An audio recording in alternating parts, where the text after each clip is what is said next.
Nag-i-snack lang kami ng asawa ko. Nag-i-snack kami. Ayun ang bag niya.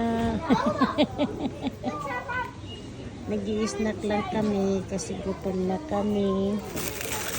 Ayan ang bag ko. And serious ako guys. Serious ako. Kumakain muna kami. Nandito kami sa gitna ng mga kabundukan. Nandito kami, nakita ko yung mga kamag-anak ng asawa ko. Tingnan mo, kahit nasa bundok kami, oh, mayroong basurahan dyan. Ganyang kalinis ang Australia.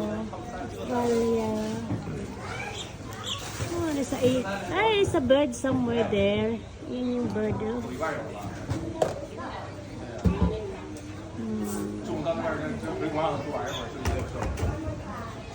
So anyhow, yan.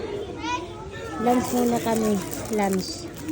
Lunch muna at nakakagutom. It's a meat pie.